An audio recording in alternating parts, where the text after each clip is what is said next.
this guy is a gravitational physicist, and he was hired by Glenn L. Martin Company to work on anti-gravity in the 1950s. So if there was anyone that would have figured it out, it would have been this guy, and he would have known about it. Of course, he hasn't said anything about it, talked about working on it. Of course, they gave it up after the Cold War and everything, and changing this, guys? Might be. Eric Weinstein has this idea of Lewis Whitten being a forerunner in this whole anti-gravity environment and everything. He definitely was part of it, admits to it in that memoir video. It's played, and you can look up the documentary on Kurt's channel. Kurt John Mungle. And if you go to Kurt John Mungle's channel and look up Gravity. Whoops. You'll find that video. Whoops. My thing's broken, so I can't find the video right now because it's bringing up the wrong stuff. He's coming on 104 years old in 3 months. The dude's still alive. This guy is the secret, the key to all this stuff. I just don't know if he could talk or even what he'd say, man. This guy's so old now. But a number of years ago, he talked about being involved in this anti-gravity program for Glenn L. Martin Company. And we know that it wasn't the other groups because of the 1957 Chapel Hill Conference, right? That was the Bryce DeWitt and Son group, and of course, Bryce and Cecil DeWitt, the husband and wife team from University of North Carolina, Chapel Hill, and they worked with Richard Feynman, who attended that conference secretly under the name Mr. Smith. And that all is all published, and a lot of the stuff that came out of that conference is well known and being in the history of gravitation and physics and stuff. So there was nothing secret about that. There was no secret discovery in October of '54 that these people were covering up for by holding this conference. So it just doesn't make sense with the history, and I'd really like to know where the heck Stephen Greer got this number of, and who exactly told him that. So we'll find out that out soon, hopefully. I'm hoping. And again, I got a bunch of you now following me on my new Twitter account, Jeremy Briss UFO. Please go and follow my new account there so I can stay current with all the fun stuff that's going on Twitter with Lou Elizondo and these whistleblowers and guys that can summon remote control airplanes at whim with their crazy psychic powers. But it only works for non-skeptics to see. I don't know, man. I just don't know what to believe with all this stuff. I would love to for it to be true, and I think the best challenge that you could possibly do is to summon some of these orbs for the Harvard Observatory up there. That would be the best place to high-def information about all that. Yeah. Wild what's going on.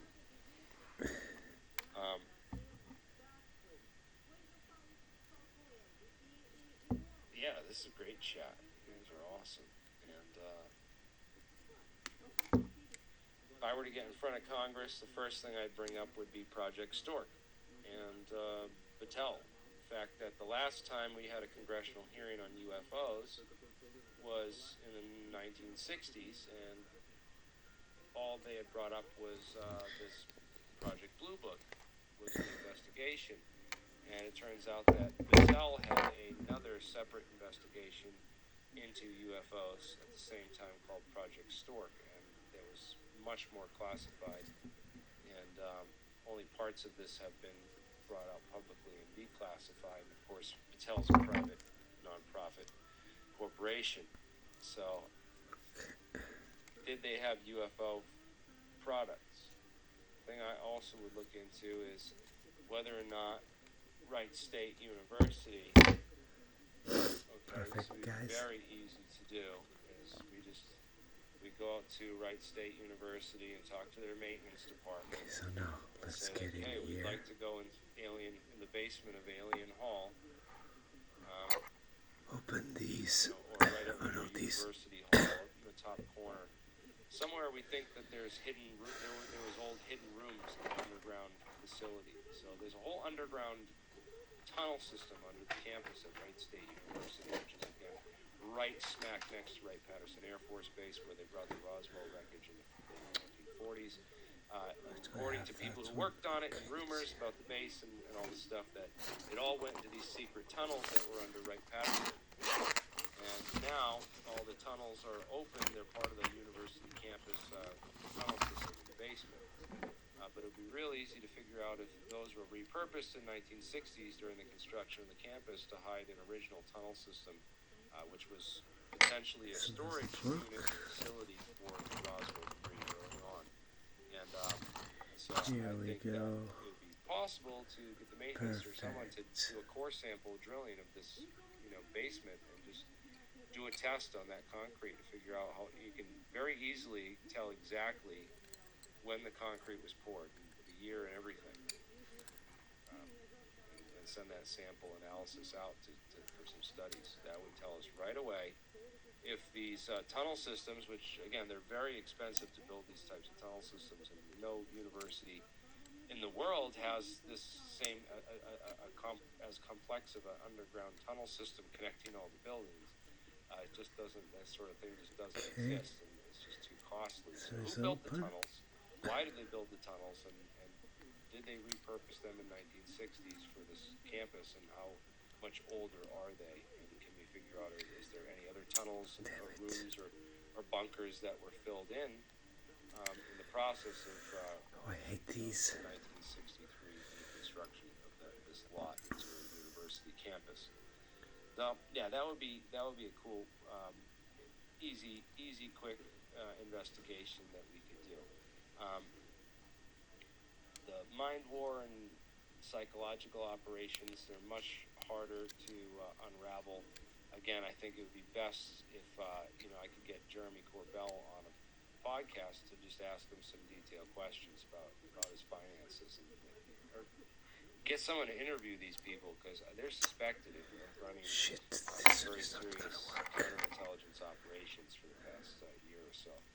And I would love to find out, how much Why of the this fuck illegal funding do I have to this? UFO research Shit, programs. It would unlucky be shit. amazing to find out. We could find out that these My whistleblowers, arm is hurting. supposed whistleblowers, Second, guys. the fake whistleblowers, sued all the people calling him a fraud, because all these people started, calling out his story and really blowing holes in it. And he decided to sue one of those people for defamation, and that opened him up to deposition and a lawsuit. And he finally got to ask real questions, And Elizondo may threaten these lawsuits, but he's not going to do that. And if he does sue anyone in this field who's skeptical of him and asking questions of him or Jake Barber or any of these guys, remember, if they sue us, we win, because that opens them up to deposition, and then we can finally get them on and ask them real questions. The same questions that they will not answer, because they will not go on podcasts that will ask them those questions. You'll never see Elizondo go on with, any of the people that actually know what to ask him and what to call him out on. It just doesn't happen. And when it does happen, when we do sneak a good question in, some of these shows, it exposes them.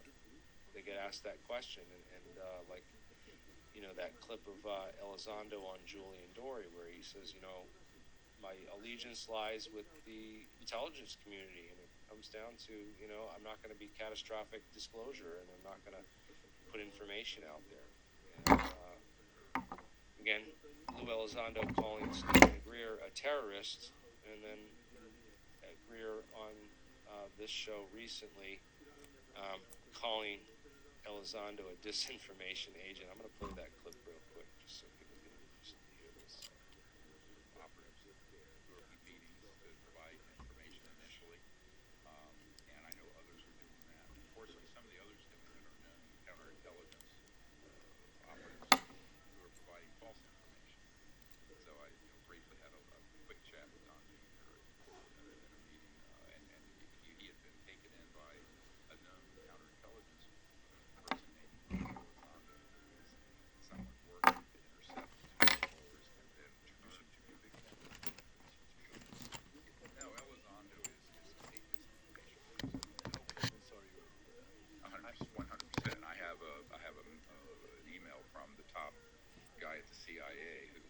when Ronald Reagan wanted to know about this when he was running for governor, who was a very young postdoc, and he immediately wrote and said this is what he's doing. Now, recently, Mr. Elizondo has started saying more correct information. Initially, he said, all of these objects out here, we don't know what they are or how they fly. Now he's admitting we have the man-made ones.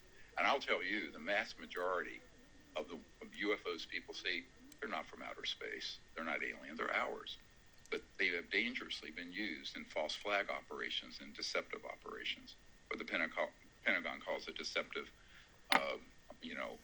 indication and warning, or deceptive INW. The pop culture would be false flag, which means you just set up a decoy, you set up a false operation. So that was his primary responsibility when he first emerged, was to gaslight officials, gaslight Congress, and intercept witnesses. That's a job, right? It's a very big job, and there are a lot of people like that out there in what we call the legacy UFO subculture. They're embedded. I mean, they're not going to wear a sign that Exactly says, what they did, man. No, they're not going to wear signs. What they did, You know, they came out with TTSA and they set up a whistleblower trap. They were like, anyone who has, remember, the first thing Lou Elizondo did when he came on the sphere was to create the Adams Project. Okay, let's really be clear about this, Mr. Greer, because if we go over the history of it, it was the Adams Project, and the Adams Project, as you recall, was Lou Elizondo, showing this material that they had and saying that they were going to release all this to the public, that they had pieces of UFO materials, and they were going to, basically, they were collecting them from the public. They opened up a whole, and again, this new Adam Project thing came out with, I don't know who made this, with Ryan fucking Reynolds, but it's not what I was looking for or wanted to see. Yeah, the Adams Project with Lou Elizondo, and they covered this up because this was a domestic counterintelligence operation where they literally got everyone in the entire UFO community to hand over any piece or fragment of weird material to Lou Elizondo. And then it all went to the fucking U.S. Army. Instead of being public and open about any of it going to labs or us getting a piece of it for our own independent alien scientists scientific study, no, that didn't fucking happen. And what happened to that material is he gave it right to the fucking Army. And that is what Elizondo fucking did. Don't anybody forget it, man. The Adams Project, that was the first thing that the TTSA did in 2018 when they came out with this big disclosure initiative, and then they were going to be disclosure. Yeah, they got everyone in the public to give all their materials over to fucking Lou Elizondo. That is the first thing that happened, Greer. Let's not forget it and not get it twisted.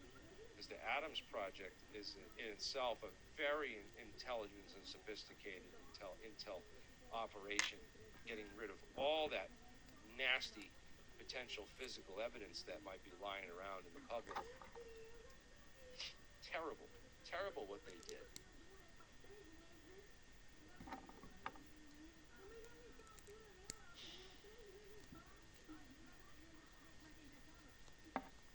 Yeah, man, that's right, Lou. That's where it is. The CRADA agreement. We didn't get that material, Lou. Okay, you confiscated all our UFO debris and you handed it right over to the government, the people that took it in the first place. And now I can't find anything on the Adam Project except Ryan Reynolds movie, which I will never ever watch. Anyways, yeah, it's pretty wild, what they've done. But yeah, let's play that for everyone again because I don't think you guys quite heard it.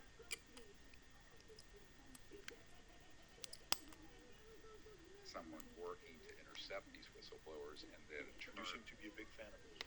It's what I hear. Briefly had a quick chat with Don Jr. at a meeting, and he had been taken in by a known counterintelligence person named Lou Elizondo, who is someone working to intercept these whistleblowers and then turn. You seem to be a big fan of those. That's right. That's crazy. Yeah, the arts parts piece, man. They had the arts parts piece, and it was just a piece of Betterton Kroll slag from a smelter, a lead smelter. It's nothing. It's a big nothing burger, and they floated around and took people's money like they were going to declassify UFO technology to the public. If you remember DTSA to the Stars Academy, you know, I remember it like it was yesterday because we reported on all this, and I was ranting and raving about it then, and what they did. Now it's To the Stars Incorporated. And it's Tom DeLonge, Hal Puthoff, and Jim Semivan. And Elizondo, right there. Yeah. So they took in a huge amount of money and had a $37 million deficit after the first year, supposedly. So, yeah, man.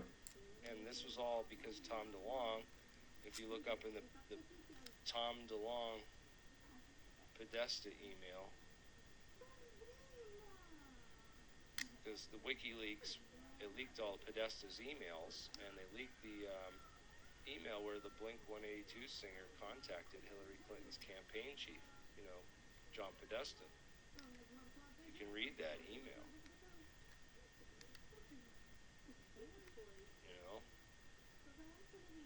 It's right up there. There's a bunch of them,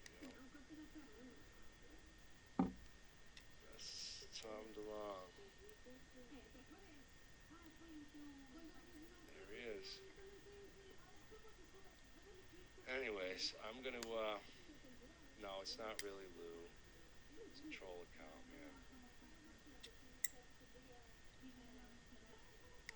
Man, I have so many receipts and info on all this stuff. It is, been following it forever. Yeah, there's the email if you want it.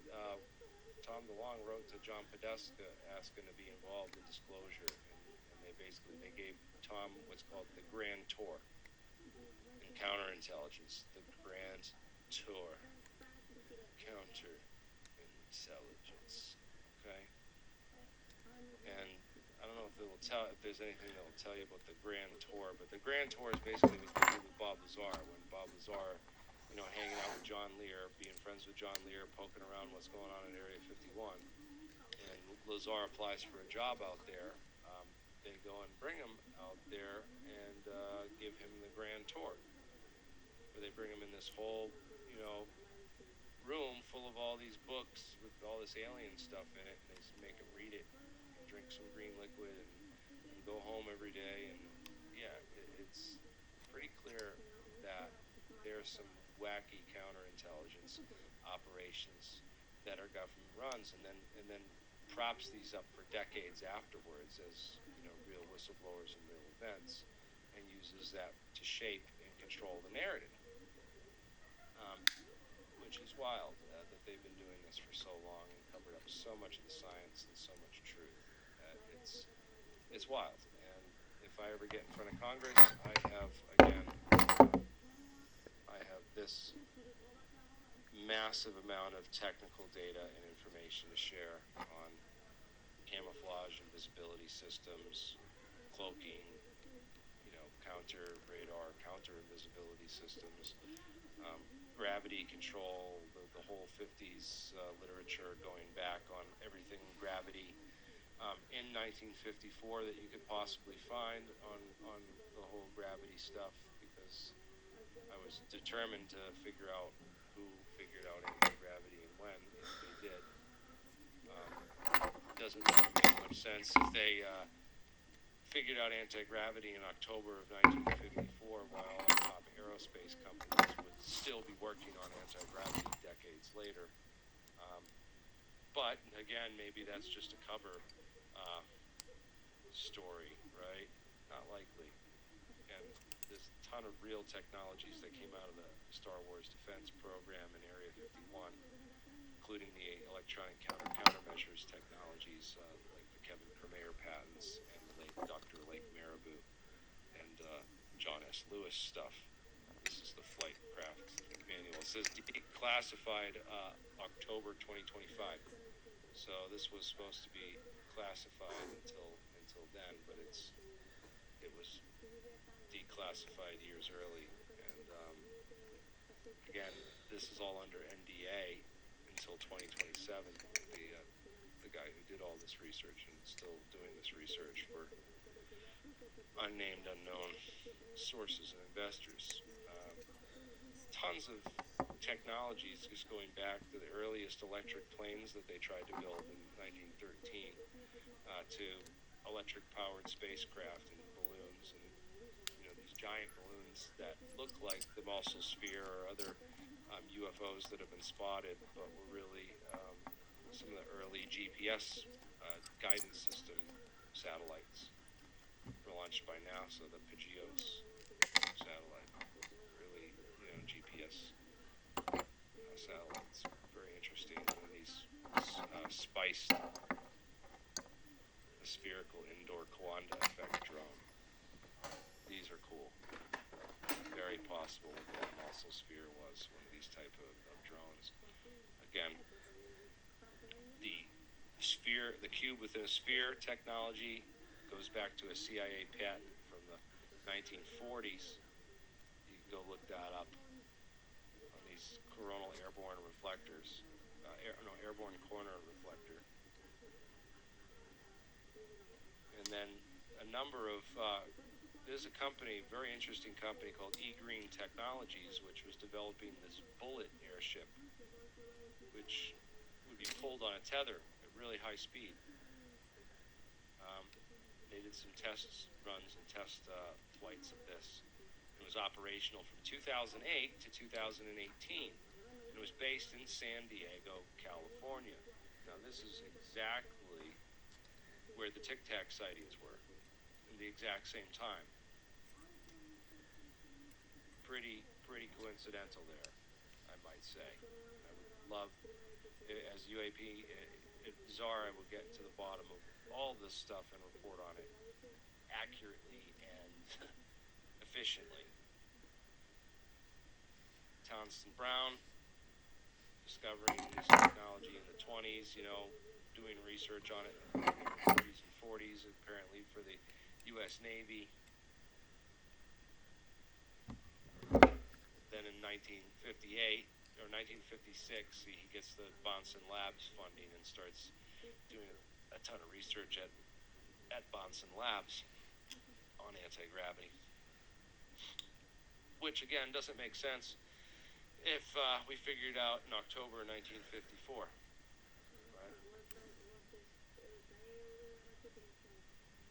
Maybe these other groups didn't figure it out. We're still working on it.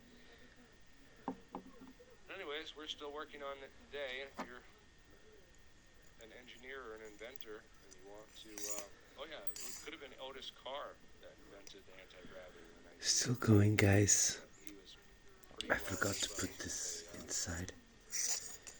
I'm already a bit tired. 24 minutes. Oh my god, guys. We're almost finishing. I'm also listening to my brother Jeremy, sorry. Tons of research was This done one is into not easy, Boeing, guys. these gyroscopes, Really not easy, gyroscopes stupid. for anti-gravity based on, Myron Evans and the Sandy Kidd stuff, which gave Look, it jumped off again. Come on. the 60s and all that. Really culminated with the work that the research that Mike Gamble did at NASA. Sorry. Boeing, Boeing, not NASA. And thank God we have whistleblowers like Mike to come forward The and share all that fireplace is a bit information warm so as that well. we don't fall prey to scammers and con artists that claim we figured this stuff out. Okay, I'm gonna If take anyone the would air have figured out. it out, Mike Gamble would have damn well figured that out. Okay, so what I have to do first is I have to open these. Mike Because Gamble's these a are great not guy. open. NASA. I think this one I can open with this one here. Let me see. Problems with the naive gem theory of gravity, as pointed out by some of our top theoretical physicists in the game, like Nathan Innan here. Nathan Innan's broadcast is definitely one if you want to show your physics professors. And this one here is gonna be harder because it's not opening very good. Lays out a lot of stuff.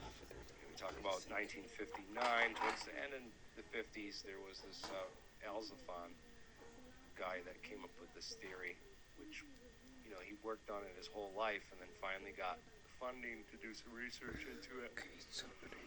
in the 1980s. And with Boeing funded him to do this whole study, and there's a number of UFOs that actually look a lot like this drawing in the paper, which is really weird. So I wonder how far they got with the research. Really, this has been something that Mark's been chasing down and trying to go after for a number of years now, and talking to some of the top EPR and electromagnetic resonance scientists in the field to see what they know and have learned.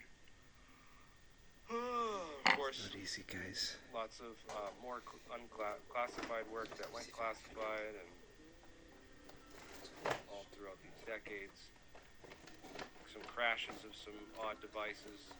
It's the Kecksburg, Pennsylvania crash in the 60s, right? This was right around the time that General Electric was working in Valley Forge, Pennsylvania, with an individual named Henry William Wallace on some gravitational devices and stuff, very similar to the rotating mercury plasma kind of stuff, which, again, General Electric would have been the perfect place to do that Need to research, open because this they one made all the first. mercury vapor light bulbs and lighting systems with all the liquid mercury and electrified mercury systems. Okay, oh, So- wonderful. And the perfect place to do all that Beautiful. research. Well, I'm Boeing, glad I found this one. Project Grasp, Okay, we're gonna based on finish the this Eugene soon now, Podkletnov guys. stuff. They were trying to replicate what NASA couldn't do for $1 million to build this, disc. I don't know what happened to that disc. There it is. I think it's enough, guys. It cost a lot of money to make that.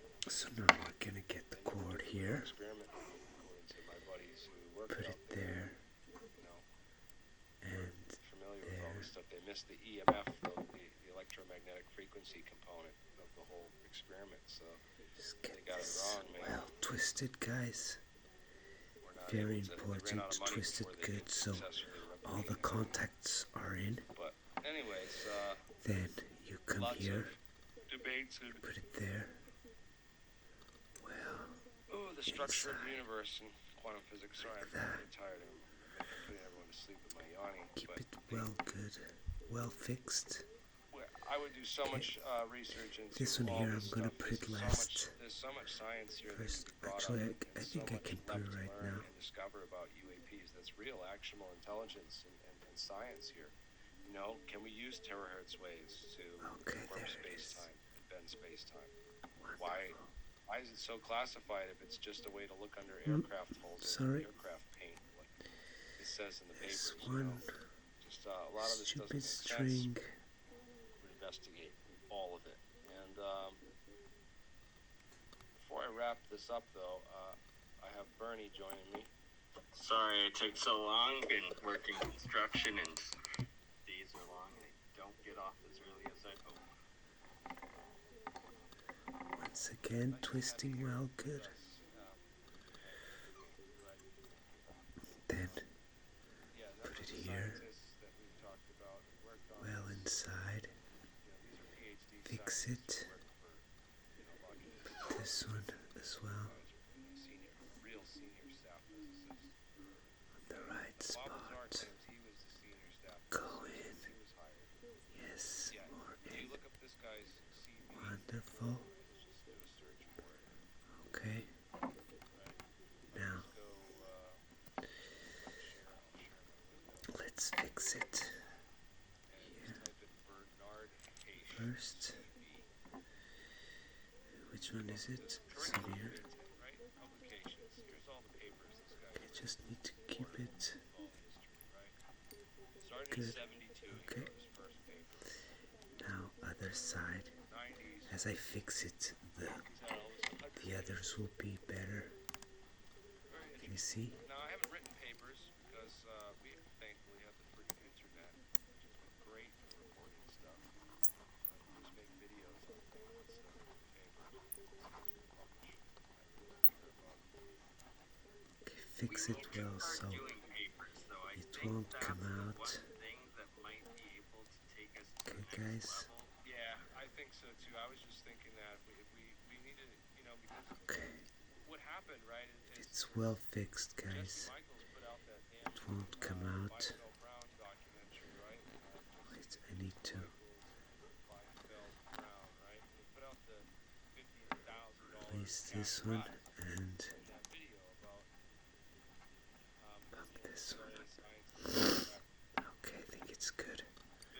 Not about Okay, now suck, guys, let's but anyways, put this we on spent the a lot right of, spot. time, considerable, you know, personal expenses and efforts to replicate this in exact conditions. Mark I don't did it. think it's gonna fit. You know, he totally ghosted us on actually coming to the lab and filming that. No, damn it, guys, I'm gonna have to open it again. Yeah, but that's nothing for Stupid, man. Oh my god. at Deal Capital, you know? I mean, Okay, hopefully it will be the last time now, guys. so I don't get what the big deal is, and he should want to do the story on this if he's really into it. But I guess they were hoping that somebody else would, you know, Electrical stuff, it's hard, guys. that couldn't actually be done. And I have to admit. tried. Let's open it more. I don't know what's going on about why he ghosted us and didn't give us the $50,000, and instead he's putting out, you know, he did it within a year. I mean, this was February of 2024 when he put that out. There it goes. Okay, we're opening it more a little bit Now here. he's on the Psychic Eggman and really, you know, going hard on this Jake Okay, I Barber. think it will be enough. Well, I guess if I can't get the $50,000 bounty We're gonna cut it there to the as well. experiment, right? I guess maybe what we'll do is, I'll tell you what, Jesse. I There. texted you this already, but I'm gonna My brother Mighty publicly will tell me if I'm good doing a good work. that by February 1st, we'll give you till February 1st next year for Jake Barber, these psychic UFO egg people. Wonderful. Let's see, guys. Hopefully the last time. We can do this and we'll do it completely under controlled settings and conditions, or you know, show scientifically evidence of that. I'll bet you $50,000 that this is not going to happen. This is going to be another David Rush. We're going to be here a year Try and later open with this no one a fucking little bit evidence. more. And I'll bet you $50,000 right now. If you're so sure that this guy's legit, he's a psychic Eggman who's going to summon UFOs with his damn Okay, I think it will be good now. then put your money where your mouth is, man. Put your There. Jeremy, there was clear evidence of a The other green one. screen video of some sort of tether There. doing something underneath the helicopter. Like, that's clearly first contact. Okay, wonderful. clearly enough Got in. motivation. But anyways, yeah, This that's one. it. I guess Got in as that's well. my challenge. Okay, now let's Believe close this it so up much that here. you're willing to invest in it One like here this, then first. please put 50 grand on the table to that this is Not this yet. guy's gonna produce within the next year.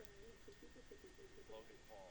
We'll have Logan Paul put 50 grand on the year. I'll bet Logan Paul the money. You know, this would be great. There. Oh, and they're showing a video tomorrow. We're gonna have another disappointing video like that too, right? Don't blink. Beautiful. Blink 182 times. Okay. Probably have a seizure. Oh, by the way, speaking of seizures, right? I remember how on the stream I don't know how many people follow routinely, but Beautiful. actually a month ago, my Beautiful. stepdaughter had a seizure. There it is there. There it is there. Now I just have to close. There it goes, So guys. we ordered this medication called Canatol spray, and this is